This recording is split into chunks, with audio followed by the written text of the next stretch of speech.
प्राची के हाथ बहुत जल्दी जल्दी चल रहे थे। फटाफट अपना टिफिन बैग में रखा और जरूरी पेपर टेबल से उठाकर अपने केबिन को बंद कर फटाफट घर के लिए रवाना हो गई। दौड़ती भागती बस स्टैंड तक पहुंची, लेकिन तब तक बस निकल चुकी थी। अब दूसरी बस न जाने कितनी देर में आएगी। एक तो ये बस वाले भी ना, जब तक बस सवारी से पूरी तरह खचाखच भर नहीं जाती तब तक यहाँ से रवाना नहीं होते। पर अब वो कुछ कर भी नहीं सकती थी, इसलिए खाली बस में ही जाकर बैठ गई। वैसे भी आज आधा घंटा पहले से ही लेट थी और अब बस भरने के चक्कर में और आधा घंटा लेट हो जाएगी, और अगर घर जल्दी नहीं पहुंची तो उसकी सामत आ जाएगी। घर में बैठे सास और पति कुछ सुनने को ही तैयार नहीं होते। कमाऊ बीबी और कमाऊ बहू सबको चाहिए, और साथ ही वो सेवा करने वाली, आज्ञाकारी और आदर्शवादी भी होनी चाहिए। चाहे खुद का बेटा अब गुणों की खान हो। जहाँ शादी से पहले खुशी से बताया जाता है कि वे नौकरी करने वाली है, वहीं शादी के बाद यही नौकरी मुसीबत बन जाती है। खिड़की के बाहर झांकती हुई प्राची को वो दिन याद हो आया जब वो प्रशांत शादी करके इस घर में आई थी। घर रिश्तेदारों से भरा हुआ था। हर कोई प्राची को देखने के लिए ललयलित हो रहा था। आखिरकार पूरे परिवार में वह पहली बहू थी जो नौकरी करती थी।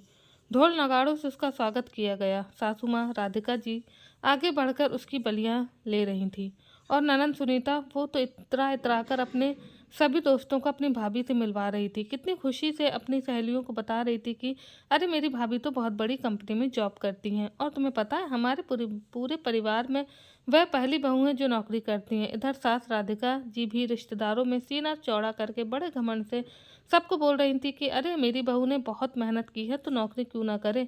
भाई हम तो उन लोगों में से नहीं हैं जो बहू को घर में बैठा कर रखें। अगर बहू ने बेटे के बराबर मेहनत की है तो उसको भी तो उसका फल मिलना ही चाहिए। भाई हमारे लिए तो बेटा बेटी और बहू सब एक समान है। प्राची भी उन लोगों की बातें सुन सुनकर खुद पर गर्व महसूस कर रही थी। पर जब तक छुट्टियां थी तब तक तो सब ठीक रहा, लेकिन इन सब बातों के ढोल के पोल तो कुछ दिन बाद ही खुल गए जब प्राची ने छुट्टियों के बाद नौकरी वापस ज्वाइन की। प्राची को सुबह जल्दी उठकर घर के सारे काम करके फिर ऑफिस जाना पड़ता था। ऑफिस में काम करने के बाद जब वो घर आती तो हर कोई उसी का इंतजार कर रहा होता। घर का काम सिर्फ और सिर्फ उसी की जिम्मेदारी थी। आखिर वो बहू जो थी, एक दिन उसे ऑफिस से निकलने में देर हो गई। घर पहुंचते पहुंचते काफ़ी वक्त लग गया। घर पहुंची तो देखा कि तीनों माँ बेटे बेटी हाल में ही बैठे हुए थे और सबके मुंह फूले हुए थे। उसे देखते ही राधिका जी ने कहा, बहू ये कोई वक्त है घर आने का? तुम्हारे चक्कर में यहाँ सब भूखे बैठे हुए हैं। अभी तो घर आई हो तो पता नहीं खाना तो कब तक बनाओगी। प्राची हैरानी से उन लोगों की शक्ल देखने लगी। मतलब उसके इंतजार में अभी तक खाना भी नहीं बना? मतलब बहू के घर आने के बाद क्या घर के सारे सदस्य खाना बनाना भूल गए? तभी ननंद सुनीता बोली, अरे भाभी अब खड़े खड़े टाइम वेस्ट मत करो, फटाफट खाना बनाओ, पेट में चूहे दौड़ रहे हैं, और प्लीज़ कुछ अच्छा ही बनाना। उसकी बात सुनकर प्राची ने कुछ नहीं कहा और बैग अपने कमरे में रख हाथ मुंह धोकर रसोई में आ गई। देखा तो घर में सब्जियां भी नहीं हैं। आखिर लेट होने के चक्कर में वो बाजार से सामान भी नहीं ला पाई, इसलिए फटाफट दाल चावल रोटी और सलाद तैयार करके उन लोगों के सामने परोस दिया। प्रशांत अभी भी गुस्से में ही था, इसलिए कुछ बोल नहीं रहा था। खाने को देखते ही ननंद ने कहा, ये क्या भाभी आपने दाल चावल बना दिए? कोई और सब्जी बना लेती साथ में, इससे तो मेरा पेट नहीं भरता। मुझे नहीं खाना ये सब, तो मैं तो पिज़्ज़ा ऑर्डर कर रही हूँ। कहकर सुनीता ने अपना मोबाइल लिया और पिज़्ज़ा ऑर्डर करने लगी तो प्राची से रहा नहीं गया और उसने कहा, दीदी घर में सब्जियां नहीं थी इसलिए दाल चावल बना लिए, और जब पिज़्ज़ा ही ऑर्डर करना था तो खाना क्यों बनवाया? ये तो आप पहले भी ऑर्डर कर सकती थी ना। प्राची की बात सुनकर आंखों में आंसू लिए राधिका जी बोली, मेरी तो किस्मत ही खराब है। खराब घर में बहू आई लेकिन कोई सुख चैन नहीं है। दिन भर इनका घर संभालो और ऊपर से खाने को मिलता क्या है, ये दाल रोटी। और अब तो मेरी बेटी का पिज्ज़ा भी भारी पड़ने लगा है। मम्मी जी मैंने ऐसा क्या कह दिया जो आप आंसू बहाने लगी? प्राची का इतना बोलना हुआ कि प्रशांत ने जोर से चिल्लाकर कहा, ये कोई वक्त है तुम्हारे घर आने का? नौकरी पर जाती हो तो इसका मतलब ये नहीं कि तुम अपनी मनमानी करने लग जाओ। अगर घर में ढंग का खाना बनाकर नहीं खिला सकती हो तो फिर ज़रूरत ही क्या थी तुम्हारी इस घर में? ऊपर से मम्मी से बहस किए जा रही हो। तो प्राची ने भी थोड़ी तेज आवाज़ में कहा कि प्रशांत मैंने ऐसा क्या कह दिया जो तुम मुझ पर इस तरह से चिल्ला रहे हो? प्राची के इतना कहते ही प्रशांत ने सीधा एक थप्पड़ प्राची के गाल पर जड़ दिया। अचानक पड़े इस थप्पड़ से प्राची हक्की बक्की रह गई। प्रशांत तो थप्पड़ मारकर अपने कमरे में चला गया, लेकिन पीछे से राधिका जी ने भी सुनाने में कोई कसर नहीं छोड़ी। अरे ऐसे कोई अपने पति से बात करता है क्या? संस्कार नाम की कोई चीज़ है भी या नहीं? थोड़ी देर अपनी जुबान बंद नहीं रख सकती थी, अब ऐसी हरकत करेगी तो थप्पड़ तो पड़ेंगे ही। खुद की गलती किसी को दिखेगी नहीं, लेकिन बदनाम मेरे बेटे को कर देगी। वो भी बड़बड़ाती हुई अपने कमरे में चली गई और सुनीता कुटिल मुस्कान के साथ अपनी माँ के पीछे पीछे चली गई। पीछे रह गई आंसू बहाती हुई प्राची।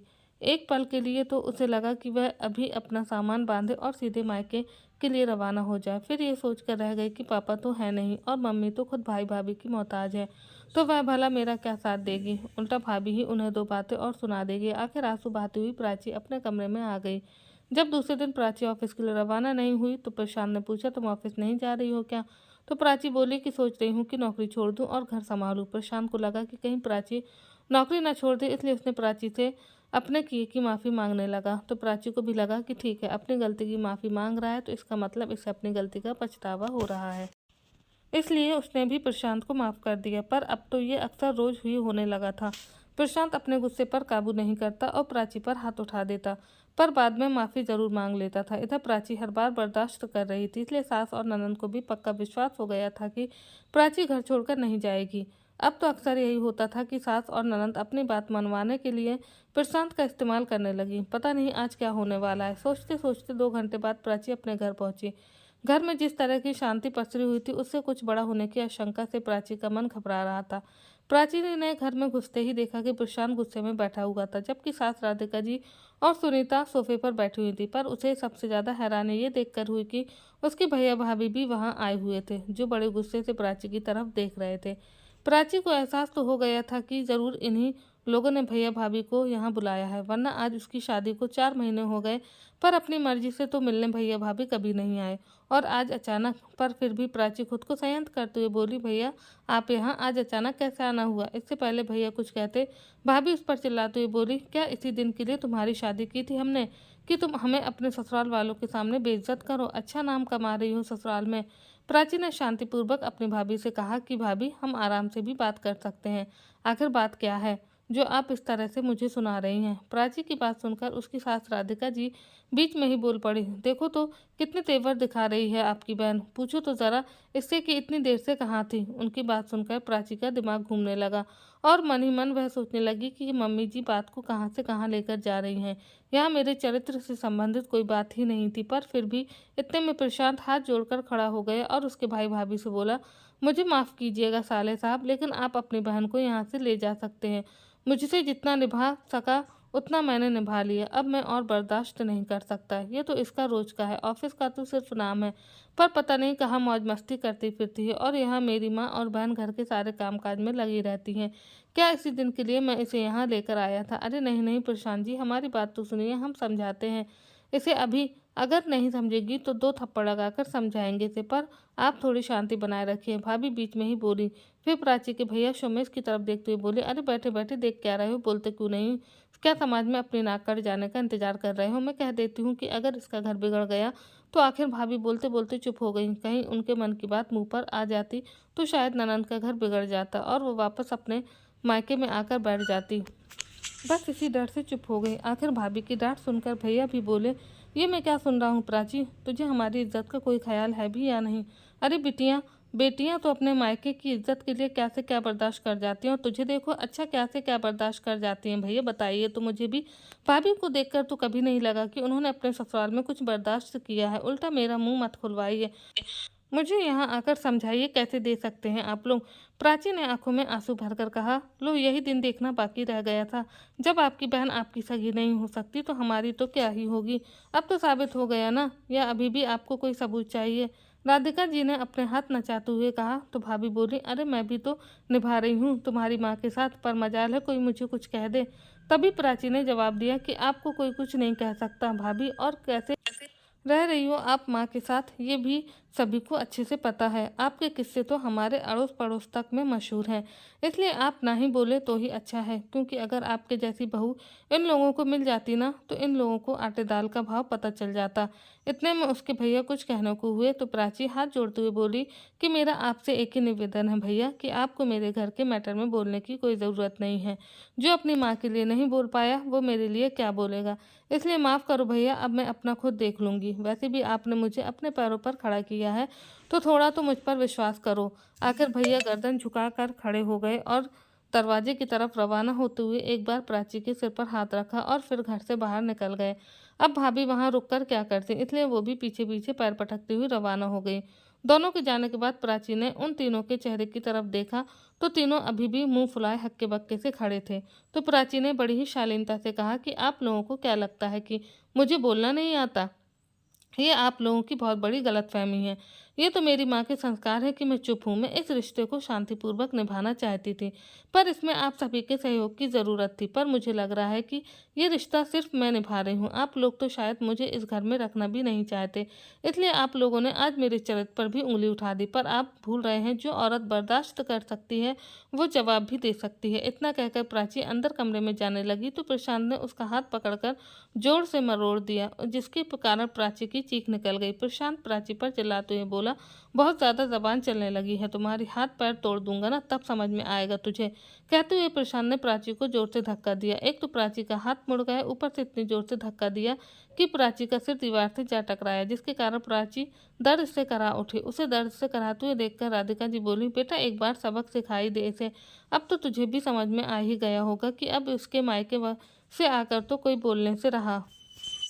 बहुत ज़्यादा जुबान चलने लगी है इसकी। राधिका जी की बात सुनकर प्रशांत भी प्राची की तरफ घूरते हुए बोला, हाँ मम्मी, आज इसका इलाज कर ही देता हूँ। नौकरी करती है तो अपने आप को पता नहीं क्या समझती है, आज इसको बता ही देता हूँ कि ससुराल में कैसे रहा जाता है।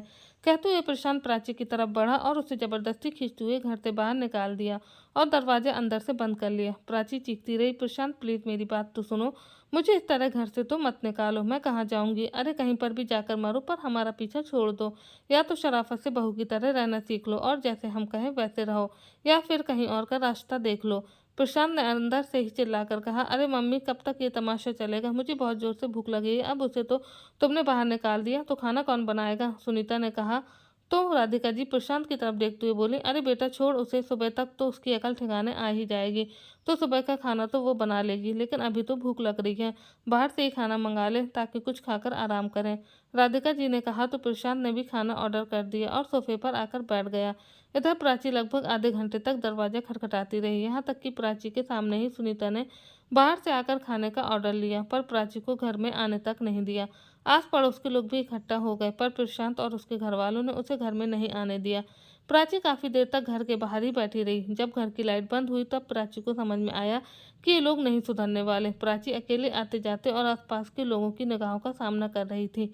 मायके जा नहीं सकती थी, आखिर करे तो क्या करे। आस पड़ोस की औरतें आपस में बातें कर रही थी कि देखो, एक वो दिन था जब ये लोग बहू की बड़ाई कर रहे थे और आज देखो बेचारी को बाहर निकाल दिया। पढ़ी लिखी है, आत्मनिर्भर है, घर का काम तक संभालती है, और क्या चाहिए इन लोगों को? तभी दूसरी औरत बोली, अरे कभी बहू के लिए वक्त बदलता है क्या? क्या फायदा ऐसे आत्मनिर्भर होने का? कितना ही कह लो दुनिया बराबरी की है, पर बहू के लिए सोच वही की वही है। सबकी बातें प्राची को सुनाई दे रही थी। आखिर कुछ सोचकर प्राची उठ खड़ी हुई। मैं पढ़ी लिखी हूँ, आत्मनिर्भर हूँ, और सबसे बड़ी बात, मैं पूरे घर को संभाल सकती हूँ, तो फिर क्यों अपने ससुराल वालों की मोहताज हो रही हूँ? आखिर इन लोगों को सबक क्यों ना सिखा दूँ? प्राची ने पड़ोसियों से मोबाइल लिया और कहीं फ़ोन लगाया। थोड़ी देर बाद में कुछ पुलिस वाले आ गए। बाहर खड़ी प्राची को देखकर उन लोगों ने प्राची से बात की और आस पड़ोस के लोगों से जानकारी लेकर फिर घर के दरवाजे को जोर जोर से पीटना शुरू किया। आखिर इतनी जोर से दरवाजा बजाया जा रहा था कि घर में सबकी नींद खुल गई। बाहर आते शोर से घर वाले सब हैरान रह गए। हिम्मत करके प्रशांत ने दरवाजा खोला तो देखा कि बाहर पुलिस वाले खड़े थे। उन लोगों को देखते ही प्रशांत और उसके घर वालों की सिट्टी पिट्टी गुम हो गई। उन्हें बिल्कुल उम्मीद नहीं थी कि प्राची इन लोगों को बुला लेगी। घर के अंदर आते ही प्राची बोली, इंस्पेक्टर साहब आप जा सकते हैं, मुझे बस घर के अंदर आना था। तो पुलिस वाले उन लोगों को समझाकर चले गए। उनके जाते ही प्राची ने सबसे पहले खाना ऑर्डर किया। प्राची अपना खाना लेकर हॉल में ही बैठकर खाने लगी। तो राधिका जी बोली, देखो तो कितनी बेशरम है, इतना कुछ तमाशा हो गया और ये यहाँ बैठकर कितने आराम से खाना खा रही है, जैसे कुछ हुआ ही ना हो। आप ही से सीखा है सासू माँ, अभी थोड़ी देर पहले आप लोगों ने भी यही सब किया था।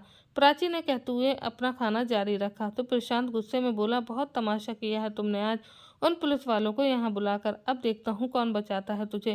कहते हुए प्रशांत जैसे ही प्राची की तरफ बढ़ा तो प्राची ने एक जोरदार थप्पड़ प्रशांत के गाल पर जड़ दिया। प्राची के इस तरह के व्यवहार से राधिका जी अपने मुंह पर हाथ रखकर हैरानी से बोली, हैरानी से प्राची की तरफ देखती रह गई। प्रशांत अपने गाल को सहलाता हुआ उसे घूर रहा था। तेरी इतनी हिम्मत कि तूने मुझ पर हाथ उठाया, भूल गई तुम कि मैं तुम्हारा पति हूँ। अच्छा पति? कैसा पति? कौन सा पति? और पति होता क्या है? क्या तुझे ये पता भी है? पति बनने का तो बहुत शौक है तुम्हें, फिर पत्नी का मान सम्मान क्या होता है, क्या वो भी पता है तुम्हें? अरे बेशरम, अगर इतनी समस्या थी तो चली जाती ना यहाँ से और हमें भी चैन से रहने देती, राधिका जी ने कहा। तो प्राची मुस्कुराकर बोली, अरे इतनी आसानी से कैसे चैन से रहने देती आप लोगों को? जा तो मैं सकती थी, पर मुझे आप लोगों का चेहरा सबके सामने लाना था, वो मैं ले आई। मैंने आपको पहले भी कहा था कि मैं कमज़ोर नहीं हूँ, पर फिर भी आपने गलती की। इसलिए अब आपके बेटे ने मुझे जितने थप्पड़ मारे हैं ना, हर थप्पड़ की कीमत वसूल करके ही जाऊँगी। और जिस दिन कीमत पूरी हो जाएगी उस दिन अपने आप ही चली जाऊँगी, पर तब तक आप लोगों का जीना हराम कर दूँगी। और वैसे भी अब मुझ पर हाथ उठाने से पहले 10 बार सोच लेना। सभी को पता चल चुका है कि आप मुझे परेशान करते हो। कल को अगर मेरे साथ कुछ भी हुआ तो सबसे पहले आप लोगों को जवाब देना पड़ेगा, फिर आप जाने और आपका काम। प्रशांत कुछ कहने को हुआ तो प्राची ने हाथ दिखाकर उसे रोकते हुए कहा, अभी मुझे बहुत जोर से भूख लगी है, मुझे खाना खाने दो। और हाँ सासू माँ, कल से आपके घर का काम आप खुद ही संभाल लेना या अपनी बेटी से करवा लेना। अब ना तो मैं आपकी मुफ्त की नौकरानी हूँ और ना ही अपनी कमाई आप लोगों को देने वाली हूँ। अब मुझसे जितना होगा उतना ही करूँगी, कहकर प्राची चुपचाप खाना खाने बैठ गई। पर किसी की हिम्मत नहीं थी कि उसे उसकी जगह से उठा दे। एक वो दिन था और एक आज का दिन है। प्राची के ससुराल वालों की हिम्मत नहीं हुई उसे दोबारा परेशान करने की। अब वो अपनी मर्जी से उठती और अपनी मर्जी से खाना बनाती, लेकिन बाकी काम उसकी सास और ननंद करती थी। अब प्राची से कुछ उल्टी सीधी बात करने की उनकी हिम्मत भी नहीं होती थी। प्राची अब घर में अपनी तनख्वाह बिल्कुल नहीं देती थी, तो राधिका जी एक एक पैसे के लिए मोहताज रहने लगी थी। इसलिए एक दिन प्राची के पैरों में पड़कर माफ़ी मांगने लगी, तो प्राची संस्कारी थी इसलिए अपनी सास को अपने पैरों से उठाया और कहा कि माँ का हाथ अपने बच्चों के पैरों में गिरने के लिए नहीं, बल्कि आशीर्वाद देने के लिए उठना चाहिए। आप ऐसा काम ही क्यों करती हैं कि आपको किसी के पैरों में गिरना पड़े? अब आपको अपनी गलती का एहसास हो गया, मेरे लिए यही बहुत बड़ी बात है, कहकर प्राची ने राधिका जी को गले से लगा लिया। तो दोस्तों, आपको ये कहानी कैसी लगी कमेंट करके ज़रूर बताइए। कहानी को अच्छी लगी हो तो वीडियो को लाइक कीजिए, शेयर कीजिए और चैनल को पर नए हैं तो चैनल को सब्सक्राइब कीजिए।